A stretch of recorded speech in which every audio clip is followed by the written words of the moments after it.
달빛 아래 사연 한수 채널 구독자 여러분, 오늘도 시청해주셔서 감사합니다. 행복하고 즐거운 시간 되시길 바라며 오늘의 사연 시작하겠습니다. 미국 동부의 거대한 국제공항, 존 F 케네디 공항은 오후 3시 무렵부터 많은 인파들로 북적였습니다. 높은 천장 아래로 수백 명의 사람들이 각자의 목적지를 향해 분주히 움직이고 있었어요. 형광등 불빛이 대리석 바닥에 반사되며 차가운 빛을 뿜어내는 가운데 18살의 한국인 유학생 이민아는 긴 줄 끝에서 차례를 기다리고 있었습니다. 미나의 손에는 여권과 입학허가서 그리고 두꺼운 서류 봉투가 들려 있었어요. 미국 동부의 명문 대학 컬럼비아에서 보내온 것들이었죠. 봉투 표면에는 대학 로고가 선명하게 인쇄되어 있었고 그것을 볼 때마다 가슴이 두근거렸습니다. 새로운 시작을 앞둔 설렘도 있었지만 동시에 말로 표현할 수 없는 불안감도 스며들고 있었거든요. 입국 심사대까지는 아직 30명 정도가 더 기다리고 있었습니다. 미나는 앞 사람들의 대화를 들으며 자신의 영어 실력을 점검해 보았어요. 토플 점수는 충분했지만 실제 상황에서는 어떨지 확신이 서지 않았거든요. 특히 긴장하면 발음이 더욱 어색해지는 자신의 습관을 잘 알고 있었으니까요. 손바닥에는 차츰 땀이 맺히기 시작했습니다. 줄이 조금씩 앞으로 이동할 때마다 미나의 심장 박동도 빨라졌어요. 주변에서는 다양한 언어들이 뒤섞여 들려왔습니다. 스페인어, 프랑스어, 독일어, 그리고 가끔 들리는 한국어. 하지만 미나처럼 혼자 온 사람은 많지 않아 보였죠.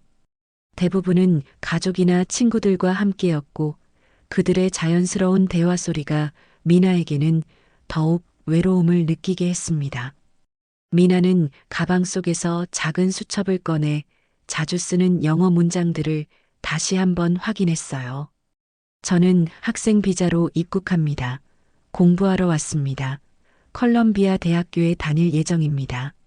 이런 문장들을 몇 번이나 중얼거리며 연습했죠. 하지만 연습할수록 더욱 긴장되는 것 같았습니다. 드디어 미나의 차례가 되었어요. 심사대 앞으로 다가가며 최대한 자연스럽게 미소를 지으려 노력했습니다. 심사관은 중년의 백인 남성이었는데 피곤해 보이는 표정으로 무뚝뚝하게 손을 내밀었어요.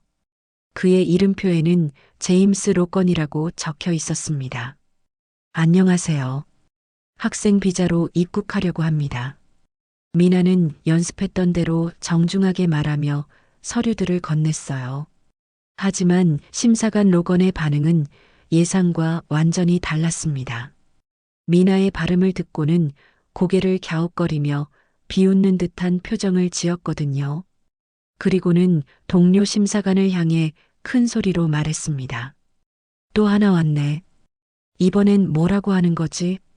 그는 미나를 향해 다시 돌아서며 일부러 발음을 흉내내기 시작했어요. 뭐라고? 내 말 무슨 동양식 동요 같네? 도대체 알아듣겠어? 안녕하세룡 이런 식으로 말하는 거야? 주변에서 기다리던 다른 승객들이 하나둘씩 웃음을 터뜨리기 시작했습니다. 특히 미나 바로 뒤에 서 있던 키 큰 백인 남성은 박장대소를 하며 손뼉까지 쳤어요. 미나는 얼굴이 빨갛게 달아오르는 것을 느끼며 당황했지만 다시 한번 또박또박 말했습니다. 목소리가 약간 떨리고 있었어요. 학생 비자입니다. 이 서류들을 확인해 주세요. 하지만 상황은 더욱 악화되었습니다. 뒤쪽에서 기다리던 그 남성이 큰 소리로 외쳤거든요. 여기 한국 시장이 아니야. 한국말 집어치우라고. 영어로 말해, 영어로. 그 말에 주변 사람들의 웃음소리가 더욱 커졌어요. 어떤 중년 여성은 일부러 코를 막고 어머나 라면 냄새가 진동하네. 어디서 김치 냄새도 나는 것 같고라며 빈정대기까지 했습니다. 또 다른 젊은 남성은 동양 애들은 왜 이렇게 말을 이상하게 하지? 영어 배우고 오지라고 수군거렸죠. 미나 옆줄에 서 있던 한 여성은 친구에게 속삭였어요. 저런 애들이 우리 대학에 들어와서 수업 분위기 망치는 거야. 발표할 때마다 무슨 말인지 못 알아듣겠더라. 미나의 손이 심하게 떨리기 시작했습니다. 가슴 깊은 곳에서 뜨거운 분노가 치밀어 올랐지만 동시에 깊은 수치심과 모멸감도 느꼈어요. 이런 상황에서 미나는 무의식적으로 주머니 속 작은 물건을 꼭 쥐었습니다. 그것은 아버지가 미국 떠나기 전날 밤에 건네준 오래된 모나미 볼펜이었어요.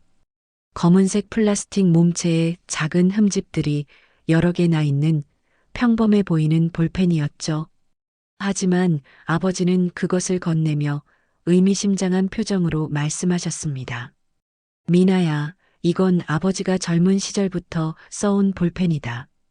별것 아닌 것 같지만 아버지에게는 특별한 의미가 있단다. 그 순간 아버지의 목소리가 머릿속에 선명히 떠올랐습니다. 미나야, 작은 도구라도 내 손끝에 있으면 무기가 될 수 있다. 하지만 절대 잊지 마라. 그 무기는 사람을 해치기 위해서가 아니라 사람을 살리기 위해서만 써야 한다. 아버지는 항상 이상한 말들을 하셨어요. 평범한 문구점을 운영하시면서도 가끔 이해할 수 없는 깊은 눈빛을 하실 때가 있었죠. 특히 밤늦게 혼자서 뭔가를 만지작거리실 때면 마치 완전히 다른 사람처럼 보이기도 했습니다. 그때의 아버지는 평소의 온화한 모습과는 전혀 달랐어요. 날카롭고 예민한 마치 무언가를 경계하는 듯한 표정이었죠.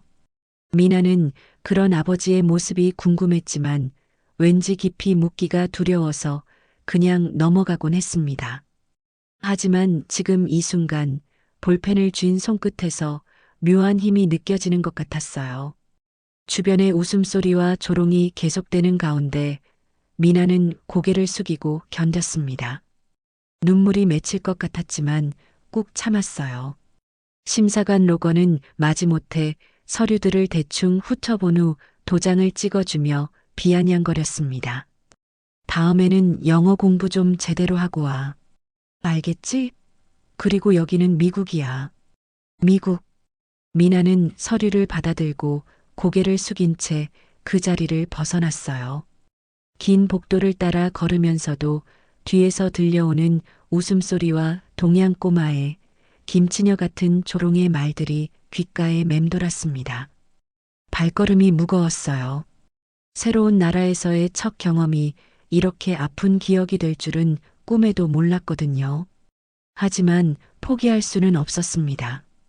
여기까지 오기 위해 얼마나 많은 준비를 했는지, 부모님께서 얼마나 많은 희생을 하셨는지 스스로가 가장 잘 알고 있었으니까요.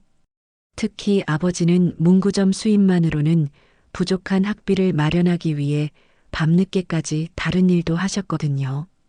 미나는 주머니 속 볼펜을 다시 한번 꾹 쥐었습니다. 작고 평범한 물건이었지만 왠지 아버지의 따뜻한 손길과 든든한 격려가 느껴지는 것 같았어요. 그리고 동시에 아직 이해할 수 없는 무언가, 마치 잠들어 있는 힘 같은 것도 느껴졌습니다. 공항 로비로 나오는 출구가 점점 가까워졌습니다. 미나는 깊게 숨을 들이마시며 마음을 다잡았어요. 억울함과 분노를 억누르면서도 앞으로 어떤 일이 기다리고 있을지에 대한 막연한 불안감이 스멀스멀 피어올랐습니다. 공항 로비로 나온 미나는 잠시 멈춰서서 주변을 둘러보았습니다. 거대한 공간에는 수많은 사람들이 분주히 오가고 있었어요. 도착 게이트 앞에는 마중 나온 가족들과 친구들이 꽃다발과 환영 피켓을 들고 기다리고 있었죠. 그들의 밝은 웃음소리와 반가운 포옹 장면들이 미나에게는 더욱 외로움을 느끼게 했습니다. 미나는 한쪽 벤치에 앉아 가방에서 휴대폰을 꺼냈어요. 한국에 있는 부모님께 무사히 도착했다는 연락을 드려야 했거든요. 하지만 방금 전 겪었던 일들을 어떻게 말해야 할지 고민이 되었습니다. 부모님을 걱정시키고 싶지 않았거든요. 그때 로비 한쪽에서 갑작스럽게 소란이 일어났습니다. 사람들이 웅성웅성거리며 한 곳으로 몰려가고 있었어요. 미나도 호기심에 그쪽을 바라보았죠. 클라라 월든이 온다. 정말? 그 유명한 재벌가 딸. 맞아. 월든 그룹 회장의 외동딸이야. 사람들의 목소리가 점점 커졌습니다. 미나는 월든 그룹이라는 이름을 들어본 적이 있었어요. 미국의 대표적인 다국적 기업 중 하나였거든요. 호텔, 부동산, 금융업까지 손대지 않는 분야가 없을 정도로 큰 회사였죠. 곧 VIP 전용 출구에서 한 무리의 사람들이 나타났습니다. 보디가드들에 둘러싸인 채로 걸어 나오는 젊은 여성이 바로 클라라 월든이었어요. 금발의 푸른 눈을 가진 그녀는 우아한 드레스를 입고 있었고 목에는 다이아몬드 목걸이가 반짝이고 있었습니다. 클라라, 클라라. 기자들이 몰려들며 카메라 플래시를 터뜨렸어요. 클라라는 능숙하게 손을 흔들며 미소를 지었습니다. 그녀 옆에는 정장을 입은 중년 남성이 서 있었는데 아마 아버지인 월든 회장인 것 같았어요. 이번 유럽 출장은 어떠셨나요? 새로운 호텔 프로젝트에 대해 한 말씀 해주세요. 기자들의 질문이 쏟아졌지만 클라라는 오늘은 개인적인 일정이라 따로 인터뷰는 하지 않겠다며 정중히 거절했어요. 그녀의 목소리는 부드럽지만 당당했습니다. 미나는 멀리서 그 광경을 지켜보며 씁쓸한 기분이 들었어요. 같은 나이 또래인데도 이렇게 다른 삶을 사는구나 하는 생각이 들었거든요. 클라라는 태어나면서부터 모든 것을 가진 사람이었고 자신은 이제 막 새로운 세상에 첫 발을 내디딘 이방인이었으니까요. 그런데 바로 그 순간이었습니다. 갑자기 로비 한쪽에서 검은 후드티를 입은 남성이 달려나왔어요.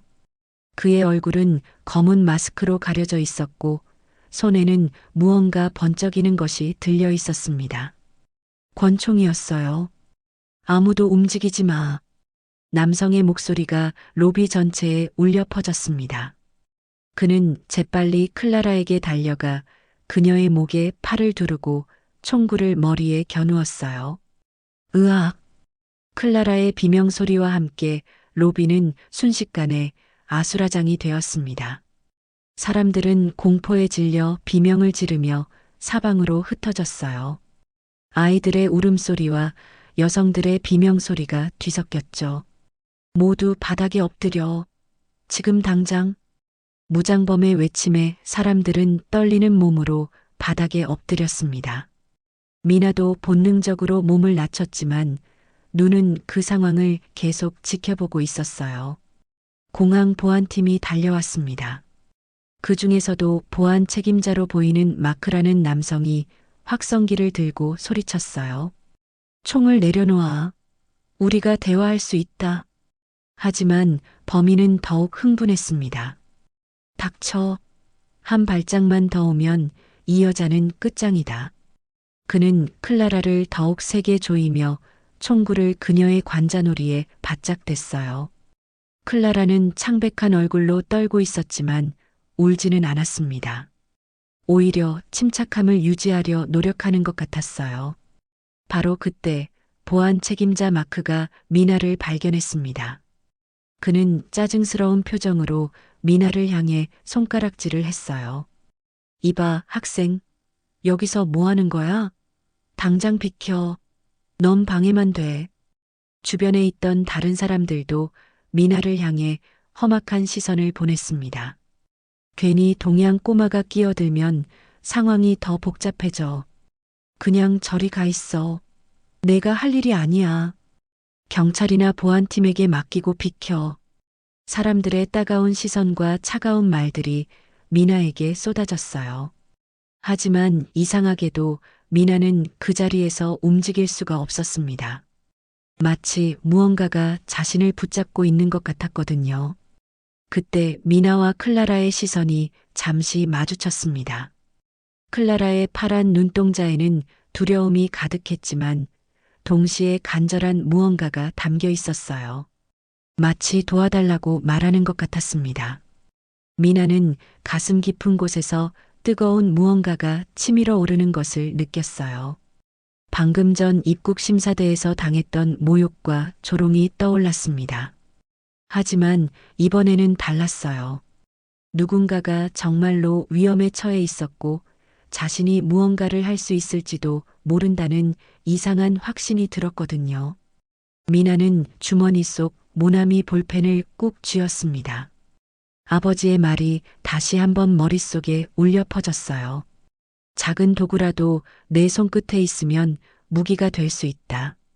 하지만 그 무기는 사람을 살리기 위해서만 써야 한다. 이제야 그 말의 의미를 조금씩 이해할 수 있을 것 같았습니다. 아버지는 분명 평범한 문구점 사장이 아니었어요. 그리고 이 볼펜도 단순한 필기구가 아닐지도 모른다는 생각이 들었죠. 미나의 마음속에서 묘한 결심의 불씨가 타오르기 시작했습니다. 비록 자신이 누구인지 무엇을 할 수 있는지 정확히 알지는 못했지만 적어도 한 가지는 확실했어요. 저기 있는 클라라를 구해야 한다는 것이었습니다. 주변 사람들의 차가운 시선을 받으며 미나는 조용히 자세를 낮췄습니다. 그리고 무장범과 클라라의 위치를 정확히 파악하기 시작했어요. 아직 어떻게 해야 할지는 몰랐지만 기회가 오면 망설이지 않겠다고 마음먹었습니다.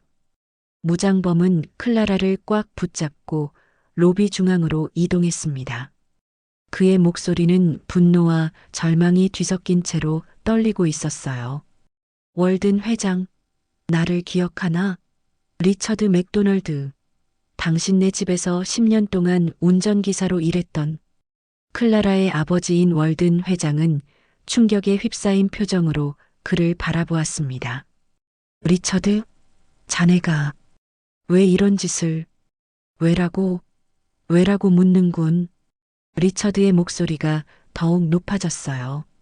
그는 총구를 클라라의 머리에 바짝 댄 채로 계속 외쳤습니다. 나는 군대에서 조국을 위해 충성했어. 이라크에서, 아프가니스탄에서. 하지만 돌아와 보니 뭐가 남아있더라. 아무것도 없었다. 미나는 조용히 그의 말을 듣고 있었어요. 리처드의 목소리에는 깊은 상처와 배신감이 스며 있었습니다. 부모님의 작은 사업은 벌써 망했고 의료비 때문에 집도 잃었다. 그때 월든 가문에서 일자리를 주셔서 감사했지. 정말로 10년 동안 충실히 모셨어. 보안팀들이 천천히 포위망을 좁혀오고 있었지만 리처드는 계속해서 자신의 이야기를 쏟아냈습니다. 하지만 경제가 어려워지니까 구조조정이라는 명목으로 나를 버렸잖아. 10년 동안의 충성을 휴지 조각처럼.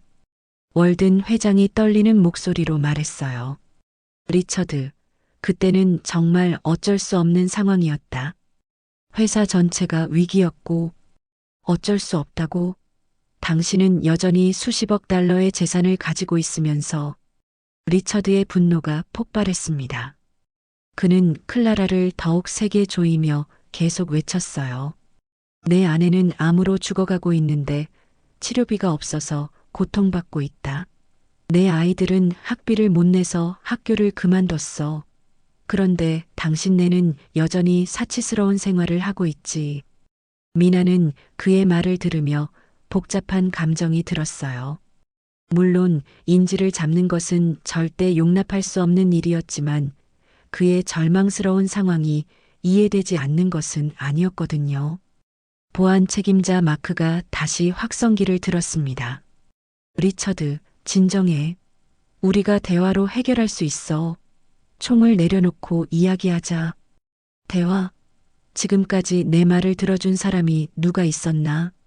리처드는 비웃으며 소리쳤어요. 그의 손이 더욱 떨리고 있었고 그것이 오히려 상황을 더욱 위험하게 만들고 있었습니다. 미나는 주변을 살펴보며 상황을 분석하고 있었어요. 리처드와 클라라는 로비 중앙의 기둥 근처에 있었고 보안팀들은 사방에서 포위하고 있었습니다. 하지만 섣불리 접근하기에는 너무 위험해 보였어요. 바로 그때 미나는 작은 쪽지를 꺼내 뭔가를 써내려갔습니다. 그리고 그것을 작게 구겨서 바닥에 굴렸어요. 쪽지는 천천히 리처드 쪽으로 굴러갔습니다. 리처드가 그 쪽지를 발견했어요. 잠시 망설이다가 한 손으로 그것을 집어 펼쳤습니다. 거기에는 이렇게 적혀 있었어요. 저는 당신의 이야기를 듣고 있어요. 당신의 아픔을 이해합니다. 리처드의 눈에 잠시 당황스러운 빛이 스쳤습니다. 그는 사방을 둘러보며 누가 이 쪽지를 보냈는지 찾으려 했어요. 미나는 조용히 손을 들어 자신임을 알렸습니다. 너는 누구냐? 리처드가 미나를 향해 물었어요. 하지만 그의 목소리에는 이전보다 조금 누그러진 무언가가 있었습니다. 미나는 조심스럽게 한 발짝 앞으로 나아가며 말했어요. 저는 그냥 학생이에요.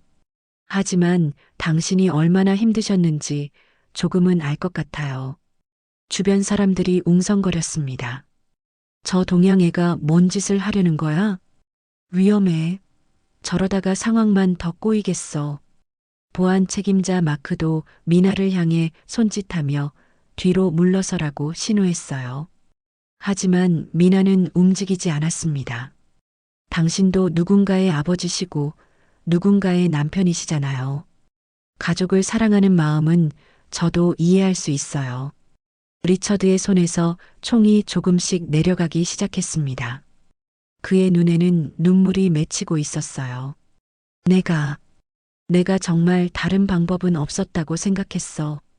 아무도 내 말을 들어주지 않았고 도움을 청할 곳도 없었고 지금이라도 늦지 않았어요. 미나는 한 발짝 더 가까이 다가가며 말했습니다. 클라라 양을 놓아주세요. 그리고 우리가 함께 해결책을 찾아봐요. 당신 혼자만의 문제가 아니에요. 클라라도 떨리는 목소리로 말했어요. 리처드 아저씨, 저를 기억하시죠? 어렸을 때 아저씨가 학교에 데려다 주실 때 항상 사탕을 주셨잖아요. 리처드의 얼굴에 고통스러운 표정이 스쳤습니다. 과거의 따뜻했던 기억들이 떠오르는 것 같았어요. 클라라 양, 미안해요. 정말 미안해. 하지만 바로 그때 보안팀 중 한 명이 성급하게 움직였습니다. 몰래 뒤쪽으로 접근하려 했던 거예요. 리처드가 그것을 눈치채자 다시 흥분하기 시작했습니다. 속임수야. 역시 날 속이려는 거지. 리처드는 다시 총을 클라라의 머리에 겨누며 후퇴하기 시작했어요. 상황이 다시 최악으로 치닫고 있었습니다. 모두 뒤로 물러서 아니면 정말로 쏜다. 미나는 아버지의 목소리를 다시 떠올렸습니다. 위기의 순간에는 세 가지를 기억해라. 첫째, 상대의 마음을 읽어라. 둘째, 기회를 놓치지 마라. 셋째, 셋을 넘기지 마라. 3초 안에 끝내야 한다. 지금이 바로 그 순간인 것 같았어요. 미나는 주머니 속 모나미 볼펜을 꽉 쥐었습니다. 손끝에서 묘한 감각이 전해져 왔어요. 마치 볼펜이 살아있는 것처럼 느껴졌습니다. 리처드는 클라라를 붙잡고 로비 끝쪽의 난간 근처로 후퇴했습니다. 그곳은 2층 높이의 발코니 같은 구조로 되어 있어서 만약 떨어진다면 심각한 부상을 입을 수 있는 위험한 장소였어요. 더 이상 가까이 오지 마. 정말로 쏜다고. 리처드의 목소리는 점점 더 절망적으로 변해가고 있었습니다.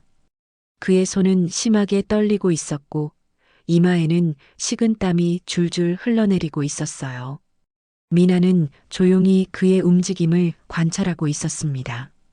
아버지에게서 배웠던 것들이 하나씩 떠오르고 있었어요. 평소에는 그냥 아버지의 이상한 취미 정도로 생각했던 것들이었는데 지금 보니 모두 의미가 있었던 것 같았습니다. 상대의 발걸음을 보아라. 무게 중심이 어디에 있는지, 어느 쪽 다리에 더 힘이 들어가는지 파악해야 한다. 리처드는 오른쪽 다리에 더 많은 체중을 싣고 있었어요. 왼쪽 다리는 약간 뒤로 빠져 있었고 그가 움직일 때마다 균형이 불안정해 보였습니다. 손목의 각도를 봐라. 긴장하면 손목이 경직되고 무기를 쥔 손가락에 불필요한 힘이 들어간다.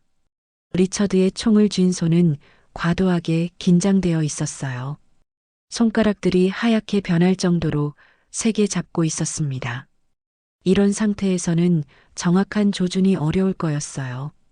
보안팀들이 다시 포위망을 좁혀오려 하자 리처드는 더욱 흥분했습니다.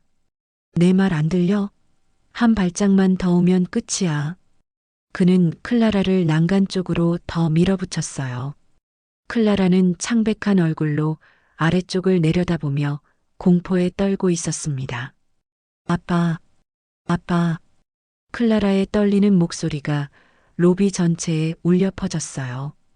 월든 회장은 절망적인 표정으로 딸을 바라보며 눈물을 흘리고 있었습니다. 리처드, 제발. 클라라는 무고해. 날 원망한다면 나를 데려가. 닥쳐. 당신이 나에게 한 짓을 생각해봐. 바로 그때 미나는 작은 움직임을 포착했습니다. 리처드의 왼쪽 어깨가 살짝 처진 것이었어요. 이것은 그가 과거에 입었던 부상의 후유증으로 보였습니다. 아마도 군 복무 시절에 생긴 상처일 거였어요.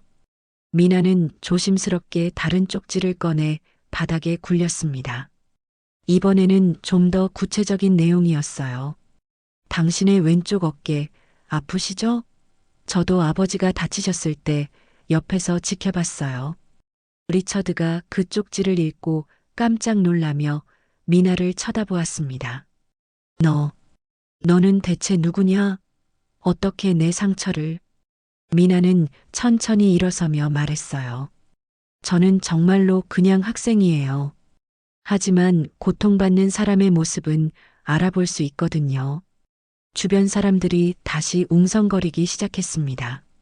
저 애가 뭘 하려는 거야? 위험해 보이는데. 하지만 미나는 계속해서 리처드와 대화를 이어갔습니다.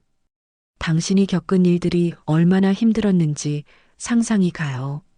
조국을 위해 싸우고 돌아왔는데 아무도 알아주지 않고 가족까지 고통받게 되고 리처드의 눈에서 눈물이 흘러내렸어요. 그래. 아무도 모르지. 전쟁터에서 내가 본 것들을, 잃은 동료들을, 그리고 돌아와서도 계속되는 악몽들을.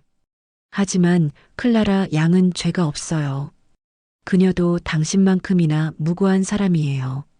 미나의 말에 리처드는 잠시 망설였습니다. 그의 손에서 총구가 조금씩 아래로 향하기 시작했어요. 바로 그 순간 또 다른 보안 요원이 뒤쪽에서 움직였습니다. 이번에는 더욱 조심스럽게 접근하려 했지만 경보 시스템이 갑자기 울리기 시작했어요. 삐익, 삐익. 누군가가 실수로 비상벨을 건드린 것 같았어요. 갑작스러운 소음에 리처드는 완전히 패닉 상태가 되었습니다. 또 속임수야. 날 잡으려는 거지. 리처드는 완전히 광분하며 클라라를 난간 끝으로 밀어붙였습니다. 클라라의 발끝이 이미 난간 모서리에 걸려 있었어요. 조금만 더 밀리면 정말로 떨어질 상황이었습니다. 으악! 도와주세요.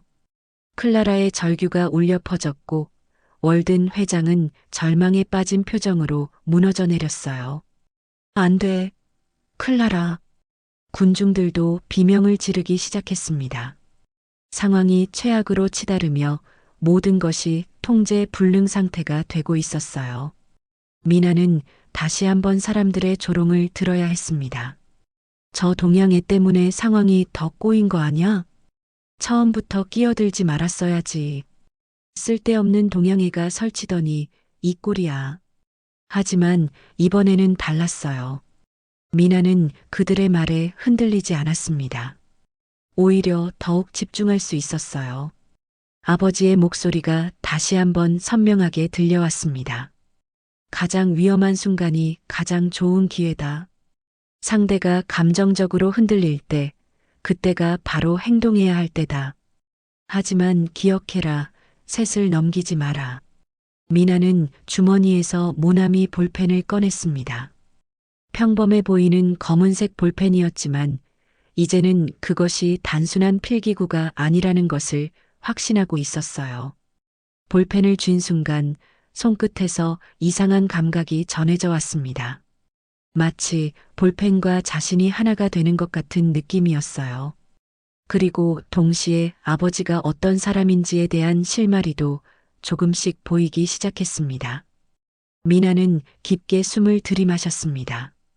이제 더 이상 망설일 시간이 없었어요. 클라라의 생명이 위험에 처해 있었고 자신만이 이 상황을 해결할 수 있을 것 같았거든요. 리처드는 여전히 흥분한 상태로 클라라를 난간 끝에 밀어붙이고 있었습니다. 그의 주의는 완전히 보안팀들에게 집중되어 있었어요. 바로 지금이었습니다. 미나는 볼펜을 정확한 각도로 잡고 리처드와의 거리를 측정했습니다. 단 한 번의 기회였어요. 상황이 절체절명의 순간으로 치달았습니다. 리처드는 완전히 이성을 잃은 채로 클라라를 난간 끝으로 밀어붙이고 있었어요. 클라라의 뒤꿈치가 이미 허공에 떠 있는 상태였고 조금만 더 힘을 가하면 정말로 떨어질 위험한 상황이었죠. 한 발짝만 더 오면 끝장이야. 정말로 밀어버린다. 리처드의 목소리는 완전히 광기에 사로잡혀 있었습니다. 그의 눈은 충혈되어 있었고 온몸이 격렬하게 떨리고 있었어요. 절망과 분노, 그리고 10여 년간 쌓인 원한이 한꺼번에 폭발하는 것 같았습니다. 보안팀들도 어쩔 줄 몰라 하며 거리를 두고 서 있을 수밖에 없었어요. 자칫 잘못 움직였다가는 클라라가 정말로 떨어질 수 있었거든요. 제발, 제발 진정해 주세요. 월든 회장은 무릎을 꿇고 절망적인 목소리로 애원했습니다. 거대한 기업의 회장이었지만 지금은 그저 딸의 생명을 걱정하는 한 아버지의 모습일 뿐이었어요. 리처드, 내가 잘못했다. 내가 자네를 제대로 챙겨주지 못했어. 그러니 제발 클라라만은 이제 와서 사과라고. 너무 늦었어. 리처드는 더욱 격앙된 채로 외쳤습니다. 그리고 클라라를 한 번 더 뒤로 밀었어요. 클라라는 균형을 잡으려 애쓰며 필사적으로 매달리고 있었지만 이미 한계였죠. 아빠, 사랑해요. 만약에 내가 클라라의 떨리는 작별 인사가 들려왔어요. 그녀는 자신이 살아남을 가능성이 거의 없다는 것을 알고 있었습니다.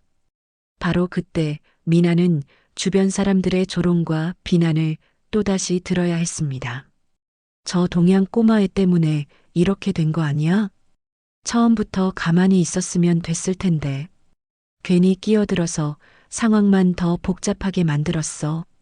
한 중년 여성은 아예 미나를 향해 손가락질을 하며 소리쳤어요. 내가 괜히 쪽지 같은 거 보내고 나서서 흥분시켰잖아. 책임져. 다른 사람도 거들었습니다. 그러게, 동양 애들은 왜 이렇게 설치는 거야? 조용히 있으라고. 하지만 이번에는 정말로 달랐어요. 미나는 그들의 말에 전혀 흔들리지 않았습니다. 오히려 마음속 깊은 곳에서 뜨거운 결의가 타오르고 있었어요. 나를 무시해도 좋아. 동양인이라고 비웃어도 상관없어. 하지만 이 순간 저기 있는 사람을 구하는 것은 내가 해야 할 일이야. 미나는 주머니에서 모나미 볼펜을 꺼내 손에 쥐었습니다. 이상하게도 볼펜을 잡는 순간 온몸의 감각이 예민해지는 것을 느꼈어요. 마치 모든 신경이 깨어나는 것 같았습니다. 아버지의 목소리가 다시 한번 생생하게 떠올랐어요. 미나야, 진짜 무술은 화려한 기술이 아니다. 정확한 한 점을 정확한 타이밍에 건드리는 것이지. 손목 신경의 정확한 위치를 알면 볼펜 하나로도 상대방을 무력화시킬 수 있단다. 그때는 무슨 말인지 이해하지 못했었어요. 하지만 지금은 달랐습니다.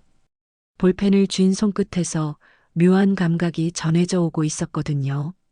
그리고 기억해라. 3초. 절대 3초를 넘기면 안 된다. 1초에 무력화하고 2초에 안전을 확보하고 3초의 상황을 정리해야 한다. 미나는 리처드의 위치를 정확히 파악했습니다. 그와의 거리는 대략 7미터 정도였어요. 하지만 그 사이에는 몇 개의 기둥과 벤치들이 있었죠. 직진으로 접근하기는 어려웠습니다. 그런데 바로 그때 미나는 다른 경로를 발견했어요. 왼쪽 옆구리 쪽으로 돌아가면 리처드의 사각지대를 이용해 접근할 수 있을 것 같았습니다. 특히 그의 왼쪽 어깨 부상 때문에 그쪽 시야가 제한되어 있었거든요. 미나는 조용히 몸을 낮추고 이동하기 시작했습니다. 주변 사람들은 여전히 그녀를 비난하고 있었지만 이제는 전혀 들리지 않았어요. 오직 리처드와 클라라의 위치, 그리고 자신이 해야 할 일에만 집중하고 있었습니다. 한 발짝씩 조용히. 들키면 안 돼. 미나는 마치 고양이처럼 조용히 움직였어요. 발소리를 최대한 죽이면서 동시에 리처드의 움직임을 계속 주시했습니다. 리처드는 여전히 보안팀들에게 집중하고 있었어요. 그는 자신의 뒤쪽에서 작은 한국인 소녀가 접근하고 있다는 것을 전혀 눈치채지 못했습니다. 미나가 리처드로부터 약 3미터 거리까지 접근했을 때였어요. 갑자기 클라라가 균형을 잃으며 더욱 뒤로 기울어졌습니다. 으악! 클라라의 비명소리가 울려 퍼졌고 모든 사람들이 숨을 멈췄어요. 정말로 떨어질 것 같은 순간이었습니다. 바로 그때였습니다. 미나는 더 이상 망설일 수 없다는 것을 깨달았어요. 지금이 아니면 정말로 늦을 것 같았습니다. 미나는 볼펜을 정확한 각도로 잡았습니다. 아버지가 가르쳐준 그 자세 그대로였어요. 엄지와 검지 사이에 볼펜을 끼우고 손목을 특정 각도로 꺾은 후 정확한 지점을 조준했습니다. 리처드의 오른쪽 손목, 정확히 신경이 지나가는 부위였어요. 그곳을 정확히 찌르면 순간적으로 손에 힘이 빠지면서 총을 놓치게 될 것이었습니다. 미나는 깊게 숨을 들이마셨습니다. 온 세상이 정지한 것 같았어요. 주변의 모든 소음이 사라지고 오직 자신의 심장 박동 소리만이 들렸습니다. 1초에 손목을 무력화시키고 2초에 클라라를 안전한 곳으로 끌어내고 3초에 상황을 정리한다. 미나는 마음속으로 계획을 정리했습니다. 그리고 볼펜을 든 손에 모든 힘을 집중했어요. 바로 지금이었습니다. 미나는 번개같이 움직였습니다. 미나는 더 이상 망설일 수 없었습니다. 클라라가 난간에서 떨어질 위기의 순간 그녀는 모든 것을 내려놓고 결심했어요.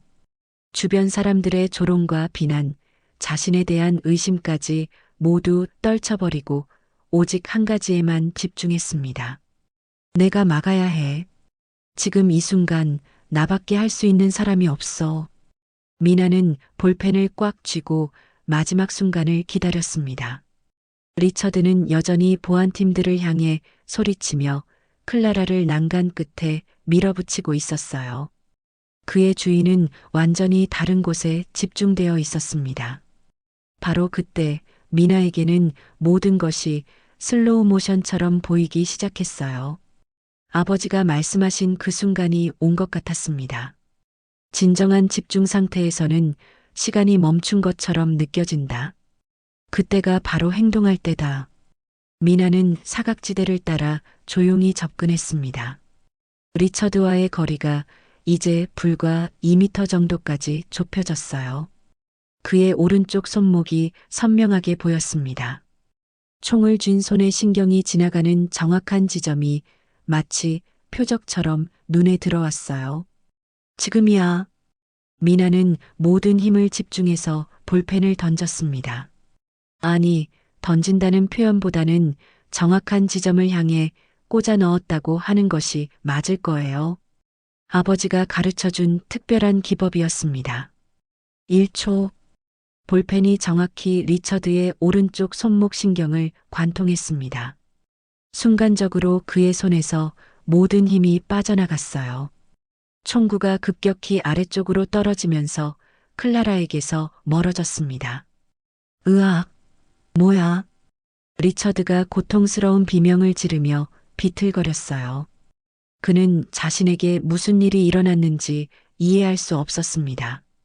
2초, 리처드가 균형을 잃으며 뒤로 휘청거리는 순간 그의 얼굴을 가리고 있던 검은 마스크가 벗겨졌습니다. 그 아래 드러난 얼굴을 본 모든 사람들이 경악했어요. 리처드! 월든 회장이 충격에 휩싸인 목소리로 외쳤습니다. 하지만 그것보다 더 놀라운 것은 리처드의 정체였어요. 그는 단순한 해고된 운전기사가 아니었습니다.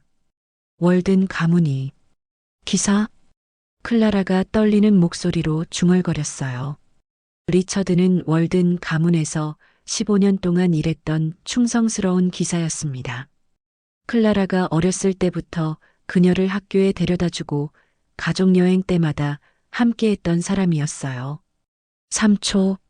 미나는 재빨리 클라라에게 달려가 그녀의 손을 잡고 안전한 쪽으로 끌어당겼습니다. 클라라는 난간에서 벗어나자마자 미나의 품에 안겨 흐느끼기 시작했어요. 고마워. 정말 고마워. 동시에 보안팀들이 달려와 리처드를 제압했습니다. 하지만 리처드는 더 이상 저항하지 않았어요. 볼펜에 찔린 손목을 부여잡고 바닥에 주저앉은 채로 오열하고 있었습니다. 미안해요. 정말 미안해요. 클라라 양. 리처드의 눈에서는 끊임없이 눈물이 흘러내렸습니다. 분노와 절망에 가득했던 그의 얼굴에는 이제 깊은 후회와 자책감만이 남아 있었어요. 모든 상황이 정리되자 공항 로비는 잠시 정적에 휩싸였습니다. 사람들은 방금 전 일어난 일을 제대로 이해하지 못하고 있었어요. 평범해 보이는 한국인 소녀가 볼펜 하나로 인질극을 해결했다는 것이 믿어지지 않았거든요. 그때 월든 회장이 리처드에게 다가갔습니다. 그의 얼굴에는 분노보다는 깊은 슬픔이 가득했어요. 리처드, 왜 이렇게까지? 리처드는 고개를 들어 월든 회장을 바라보았습니다. 회장님, 저는 정말 다른 방법이 없다고 생각했어요. 아내가 암으로 죽어가고 있는데 치료비가 없어서 아이들도 학교를 그만둬야 하고 월든 회장의 눈에서도 눈물이 흘러내렸습니다. 내가 몰랐다. 자네가 그렇게 힘든 상황인 줄. 15년 동안 충성했는데 경제가 어려워지니까 구조조정 명단 첫 번째가 저였어요. 그것도 아무런 사전 통보도 없이. 리처드의 목소리에는 깊은 상처가 배어 있었습니다. 클라라가 미나의 손을 잡고 일어서며 말했어요. 아버지, 리처드 아저씨 가족들을 도와줘요. 이런 일이 다시는 일어나지 않도록. 월든 회장이 고개를 끄덕였습니다. 그래야지. 리처드, 미안하다. 정말 미안해. 자네 가족들의 치료비와 생활비, 모든 것을 우리가 책임지겠다. 리처드는 더욱 큰 소리로 울기 시작했습니다. 죄송합니다. 정말 죄송합니다. 용서해 주십시오.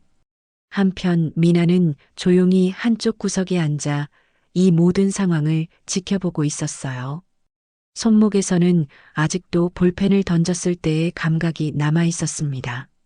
그것은 분명 아버지가 가르쳐준 기술이었지만 동시에 자신도 모르는 새로운 능력이 깨어난 것 같았어요. 주머니에서 휴대폰을 꺼내 아버지에게 연락했습니다. 아버지, 저 무사히 도착했어요. 그런데 볼펜을 사용했어요. 전화 너머로 아버지의 깊은 한숨 소리가 들려왔습니다. 그랬구나. 결국 그날이 온 거네. 미나야, 집에 돌아오면 아버지가 모든 것을 설명해 줄게. 내가 누구인지, 우리 가족이 어떤 사람들인지. 미나는 가슴 깊은 곳에서 뜨거운 무언가가 차오르는 것을 느꼈습니다. 마침내 자신의 정체성에 대한 실마리를 찾게 될 것 같았어요. 인질극이 해결된 후 공항 로비는 완전히 다른 분위기로 바뀌었습니다. 방금 전까지만 해도 미나를 조롱하고 비난하던 사람들이 이제는 경외감 섞인 시선으로 그녀를 바라보고 있었어요. 저 소녀가 정말로 볼펜 하나로 믿을 수 없어. 어떻게 그런 일이 가능하지? 사람들의 수군거림이 여기저기서 들려왔습니다. 하지만 미나는 여전히 조용히 한쪽 구석에 앉아 있었어요. 갑작스럽게 쏟아지는 관심이 오히려 부담스러웠거든요. 바로 그때 월든 회장과 클라라가 미나에게 다가왔습니다. 월든 회장의 얼굴에는 깊은 감사의 표정이 가득했어요. 젊은 여인분, 정말 어떻게 감사를 드려야 할지 모르겠습니다. 당신이 아니었다면 우리 딸은 월든 회장의 목소리가 떨리고 있었습니다. 클라라도 눈물을 글썽이며 미나의 손을 잡았어요. 이름이 뭐예요? 당신 덕분에 제가 살 수 있었어요. 이미나라고 해요. 저는 그냥 해야 할 일을 했을 뿐이에요. 미나의 목소리는 여전히 조용했습니다.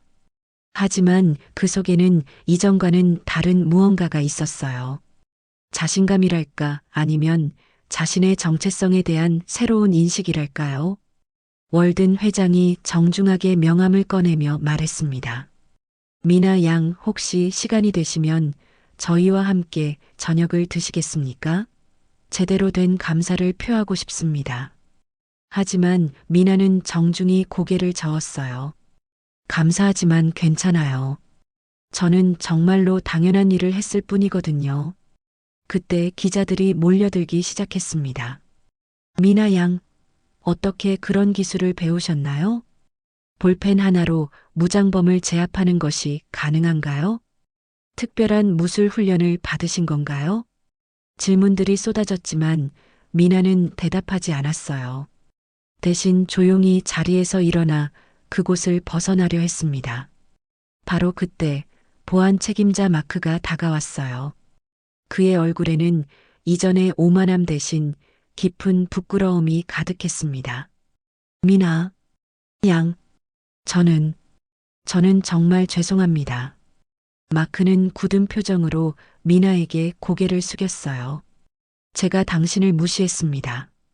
동양인이라고 어린 학생이라고 깔봤어요. 하지만 당신이 모든 사람을 구했습니다. 저는 보안 전문가라고 자부했지만 정작 중요한 순간에는 아무것도 하지 못했어요. 미나는 마크를 바라보며 조용히 말했습니다. 괜찮아요. 누구나 실수는 할 수 있어요. 중요한 건 앞으로 어떻게 하느냐겠죠. 마크의 눈에 감동이 스며들었어요. 당신은 정말 대단한 사람입니다. 나이는 어리지만 어른들보다 훨씬 성숙하네요. 한편 리처드는 구급차에 실려가기 전에 미나에게 마지막 인사를 하려 했습니다. 그의 손목은 간단한 응급처치를 받은 상태였어요. 젊은 아가씨, 고맙습니다. 리처드의 목소리는 여전히 떨리고 있었습니다. 당신이 절 막아주지 않았다면 저는 정말 돌이킬 수 없는 일을 저질렀을 거예요. 클라라 양을, 제가 어렸을 때부터 지켜봤던 그 아이를. 미나는 리처드의 말을 조용히 들어주었습니다. 당신도 피해자였어요. 절망에 빠진 한 아버지였을 뿐이죠. 이제는 가족들과 함께 새로운 시작을 하세요. 리처드의 눈에서 또다시 눈물이 흘러내렸습니다. 정말 고맙습니다. 당신은 천사예요. 구급차가 떠나간 후 공항 로비는 점차 평상시의 모습을 되찾아갔습니다. 하지만 여전히 많은 사람들이 미나를 주시하고 있었어요. 그때 한 젊은 기자가 다가와서 물었습니다. 미나 양 마지막으로 한 가지만 물어봐도 될까요? 어떻게 그런 용기를 낼 수 있었나요? 무서우시지 않았나요? 미나는 잠시 생각한 후 대답했습니다. 무섭지 않았다면 거짓말이겠죠. 하지만 누군가가 위험에 처해 있는데 가만히 있을 수는 없었어요. 제가 무엇을 할 수 있는지 확실하지는 않았지만 시도해보지 않으면 후회할 것 같았거든요. 기자가 후속 질문을 하려 했지만 미나는 정중히 거절했어요. 죄송하지만 이제 가봐야 해요. 새로운 학교 생활이 기다리고 있거든요. 미나는 자신의 가방을 들고 출구 쪽으로 향했습니다. 걸음걸이는 이전보다 훨씬 당당했어요. 더 이상 주변 사람들의 시선을 피하지도 않았고 고개를 숙이지도 않았습니다. 클라라가 뒤에서 불렀습니다. 미나, 정말 고마웠어요. 꼭 다시 만나요. 미나는 돌아서서 손을 흔들었습니다. 그녀의 얼굴에는 환한 미소가 피어올랐어요. 출구로 나가면서 미나는 주머니에서 휴대폰을 꺼냈습니다. 아버지에게 다시 연락을 드려야 했거든요. 아버지, 모든 일이 끝났어요. 이제 정말로 새로운 시작이네요. 전화 너머로 아버지의 따뜻한 목소리가 들려왔습니다. 그래, 미나야. 넌 이제 진짜 어른이 됐구나.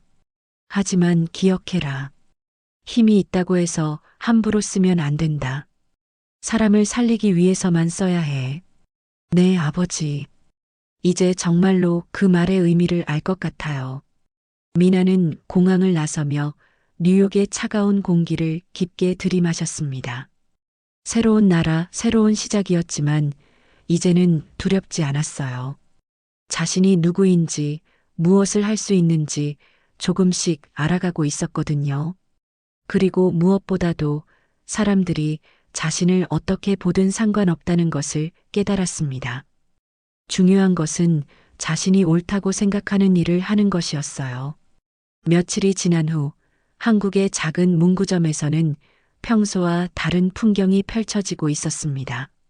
미나의 아버지 이정수는 가게 문을 일찍 닫고 오래된 창고 깊숙한 곳에서 낡은 상자 하나를 꺼내고 있었어요. 상자 표면에는 세월의 흔적이 역력했습니다. 먼지가 두껍게 쌓여 있었고 모서리는 헤어져 있었죠. 하지만 정수의 손길은 그 상자를 마치 보물을 다루듯 조심스럽게 어루만졌습니다. 상자를 열자 그 안에는 여러 가지 물건들이 들어 있었어요. 가장 위에는 바렌 군복 휘장이 놓여 있었습니다. 707 특수부대라고 적힌 작은 패치였죠. 그 아래에는 오래된 사진들과 훈장, 그리고 여러 개의 낡은 볼펜들이 있었습니다. 정수는 그 중에서 가장 오래된 모나미 볼펜 하나를 집어들었어요. 미나에게 준 것과 똑같은 모델이었습니다. 하지만 이 볼펜에는 더 많은 흠집과 상처가 있었죠. 바로 그때 현관문이 열리는 소리가 들렸습니다. 미나가 돌아온 것이었어요. 미국에서 일주일 만에 한국으로 돌아온 그녀의 얼굴에는 이전과는 완전히 다른 표정이 떠올라 있었습니다. 아버지, 저 왔어요. 미나의 목소리에는 새로운 자신감이 배어 있었어요. 정수는 상자를 그대로 둔 채 딸을 맞이했습니다. 미나야, 수고했구나. 모든 뉴스를 봤다. 아버지, 이제 말씀해 주세요. 저희 가족이 누구인지, 제가 누구인지. 미나는 상자를 발견하고는 천천히 다가왔어요. 그 안에 들어있는 물건들을 보자 눈이 커졌습니다. 이게 아버지의 과거인가요? 정수는 깊게 한숨을 쉬며 고개를 끄덕였습니다. 그래, 이제 모든 걸 말해줘야겠구나. 정수는 미나를 의자에 앉히고 자신도 맞은편에 앉았어요. 그리고 그 오래된 볼펜을 손에 들며 이야기를 시작했습니다. 아버지는 젊은 시절 707 특수부대에서 복무했단다. 북한의 침투를 막고 국가 기밀을 보호하는 일을 했지. 미나는 숨을 죽이며 아버지의 말을 들었어요. 그때 아버지가 배운 것 중 하나가 일상적인 도구를 무기로 사용하는 기술이었다. 볼펜, 젓가락, 심지어 동전까지도 생명을 구하는 도구가 될 수 있었거든. 정수는 볼펜을 들어 보이며 계속했습니다. 하지만 가장 중요한 것은 기술이 아니었다. 사람을 지키고자 하는 마음, 정의를 실현하고자 하는 의지였어. 그것이 없으면 아무리 뛰어난 기술도 소용없거든. 그럼 저도, 그래, 미나야. 너에게도 그 피가 흐르고 있다. 하지만 더 중요한 것은 내가 올바른 마음을 가지고 있다는 거야. 정수는 상자에서 또 다른 사진을 꺼냈어요. 젊은 시절에 그가 동료들과 함께 찍은 사진이었습니다. 이 사람들은 모두 나라를 위해 목숨을 바친 사람들이다. 그들이 지키고자 했던 것은 권력이나 명예가 아니라 평범한 사람들의 일상이었어. 미나는 사진 속 젊은 아버지의 모습을 바라보며 복잡한 심경이 들었어요. 자신이 알던 온화한 문구점 아저씨가 이런 과거를 가지고 있었다니. 그럼 제가 공항에서 한 일도, 내가 한 일이 바로 그거다, 미나야. 기술은 중요하지 않아. 내가 클라라를 구하고 리처드를 구한 것은 내 마음 때문이야. 정수는 딸의 손을 잡으며 말했습니다. 내가 사용한 기술은 분명 아버지가 가르쳐 준 것이지만 그것을 언제 어떻게 사용할지 결정한 것은 내 마음이었어. 미나는 고개를 끄덕였어요. 이제 모든 것이 이해되었습니다. 아버지, 그럼 앞으로 제가 어떻게 살아야 할까요? 평범하게 살아라, 미나야. 정수의 대답은 의외였어요. 평범한 학생으로, 평범한 사람으로 살되 누군가 도움이 필요할 때는 망설이지 마라. 그것이 우리 가족의 사명이야. 미나는 아버지가 건네준 새 볼펜을 받았습니다. 예전 것보다 조금 더 새로운 모나미 볼펜이었어요. 이제 이걸 가지고 가거라. 하지만 기억해라. 이것은 무기가 아니라 생명을 구하는 도구다. 며칠 후 미나는 다시 미국으로 떠날 준비를 하고 있었습니다. 이번에는 두려움 대신 기대감이 컸어요. 자신이 누구인지, 어떤 사람이 되어야 하는지 알게 되었거든요. 공항에서 미나를 배웅하던 정수는 마지막으로 말했습니다. 미나야, 세상에는 너를 무시하고 깔보는 사람들이 많을 거다. 하지만 그들의 시선에 흔들리지 마라. 중요한 건 내가 어떤 사람인지, 내가 무엇을 할 수 있는지야. 네, 아버지. 이제 알았어요. 미나는 주머니 속 새 볼펜을 만지며 미소를 지었습니다. 그리고 기억해라. 진짜 영웅은 화려한 기술을 가진 사람이 아니라 다른 사람을 위해 자신을 내어줄 수 있는 사람이야. 비행기 안에서 미나는 창밖을 바라보며 생각했어요. 앞으로 어떤 일들이 기다리고 있을지 모르지만 이제는 두렵지 않았습니다. 자신의 정체성을 찾았고 무엇보다 올바른 마음을 가지고 있다는 확신이 있었거든요. 볼펜 하나로 세상을 바꾼 것은 특별한 기술 때문이 아니었습니다.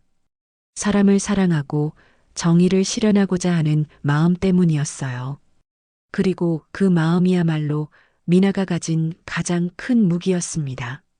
조롱으로 시작되었던 그날은 결국 용서와 이해, 그리고 새로운 시작의 이야기로 막을 내렸습니다. 미나는 이제 진정한 어른이 되어 새로운 세상을 향해 나아가고 있었어요.